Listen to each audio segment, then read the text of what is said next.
Hello hi guys ये तो पकुड़ी सरी गलानी कुछ पकुड़ी सरी गलानी सॉस अच्छी लंका अच्छी क्या भी हमें पी साइलुणु बर्तमान आम सॉरी हेलो हाय गाइस नमस्कार आम आम सांग घर को आईचु फास्ट आमको चा देते पी सारी पकुड़ी देते खाई बर्तमान आंब जूस देते जिते समय बीतव से जिन देते हाँ कि आम पेट जगह ना जगह तो करिवो ना किंतु बर्तमान या देखो आ रिव्यू दिंतु कौन केमती लगुच मेरी भी तो बना पी की दियो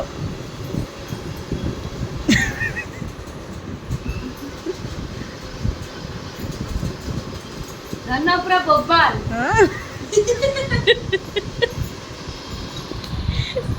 तो भला ब्लॉग कर ब्लॉग हेले कर जो मन भल अच्छी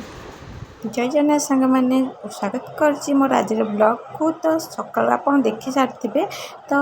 रीमा आउ मामुनी से माने रूपार सांग तो सांग आसते से किसी कम तो आम घर को आसते बुलाबुली करने तो रीमा जेहतु बाहर रहे तो घर को आसे आम घर को आसे तो आम समस्त सांग ही बहुत सारा मजामस्ती करते किसी खाଇବା बनई से खियापिया करते जूस वगैरह पीकी से बाहर जाते कम तो आम बाहर जाइलु दुई जन जाक आम कम सारिकी दुकान आज आम डायरेक्ट जाइलु दीदी घर को। तो दीदी घर कहीं जाइलु ना किसी कम था जगतपुर तो दीदी घर जो जगतपुर आम डायरेक्ट पड़ू खायापी तो हठात दीदी खाया कथा कहला दीदी कहले मुझे कौन तुम बनैबी तो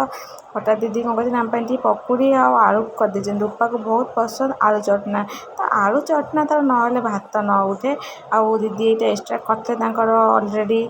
छुई भजा ता सहित चटनी भी करते आंब चटनी वगैरह सब करते तो दीदी आम खाଇବା वगैरह सब बनाऊँ तो भेंडी भी दीदी भाजन चटना करेंगे तो चटनी वगैरह सब खाया को बहुत पसंद आम समस्त बहुत सारा चटना खाई भल पाऊ था पुआ आसी भात बढ़ाई बसैलानी आ रूपा ता बाड़ी के आनी सब थोई दूसरी तार टीवी पूरा पी जाऊँगी टीवी देखिकी आउ ये रूपा तार बाड़ी पूरा साइज कर सजेक थोई दे देखिपे आंबर केते बड़ा पीस पूरा और आंब बहुत ही टेस्टी आपण मैंने केबे ट्राए कर तोतापल्ली आंब बहुत ही टेस्टी होता है आउ यहाँ देसी आंब टाइप होता है हल्का खट्टा बास्ना आसता है कि खट्टा लगी ना था खाया बहुत टेस्टी होता है मत तो भोक जोर लगुला कारण टाइम अलरेडी ओभर हो जाता तो रूपा को मुझे पटापट चकड़ी दे आम चले खाईदबा कारण भोक बहुत जोर लगे तो दीदी गोटा पर गोटे जिनस आनी खाଇବା ये बाढ़ी थोड़ी रूपा तार ये आलू चटना करवा स्टार्ट कर बहुत सारा चटना कराला जमीक आलू चटना भेंडी चटना तापर पुणी पकुड़ी गोटे झोल पानी जोटा कि गोटा माने पकुड़ी की मड़ेगी खाଇବା तादेह जेहतु पखाल पकुड़ीटा खावा पकुड़ी टेस्ट तो आसबनी टेस्ट आसापी गोटे झोल पानी हम जोटा कि रसुण आ कंचा लंका पड़ी दला हम बढ़िया से पानी पशिब आ पानी दिए मड़े पकुड़ीटा खाइबार जो मजा आ कौटी ना तो बढ़िया से पूरा रूपा चटना एवं कर दीदी आनी आंब चटनी रखी पकुड़ी साग भजा ता सहित पुणी दही भात में पकईकी पूरा खाइबाटा को बढ़िया से एंजॉय करवा तो चलो देखा पूरा ब्लॉग वीडियो तो वीडियो बैकग्राउंड म्यूजिक मुझे काटी दी कारण पुआ जेहतु म्यूजिक सेपटे चल टीवी तो हनुमान देखुला सी जेहतु बजरंगबली म्यूजिकटा रही तो यूट्यूब भी आवेलेबल तो मोर कॉपीराइट क्लेम आसी जाए बोले मुझे बैकग्राउंड म्यूजिक काटी दे थाए तो कॉपीराइट वीडियो कहीं आसता ना यूट्यूब रे सब वीडियो आवेलेबल से आसी थाए तो आम चलो एबे तो बैकग्राउंड म्यूजिक किसटा देइछि चलो देखिबा कौन सब आम खाऊ कौन सब करूँ केमि कौन खाए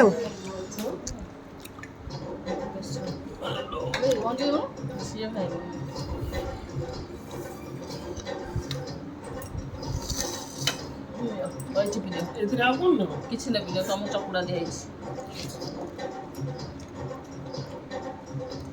ଆଉ ଗୋଟେ କଷା ଦେଲେ ତ ଖାଇବ କହିଲା ବା ଗୋଟେ ଯାକ ଖାଇବେ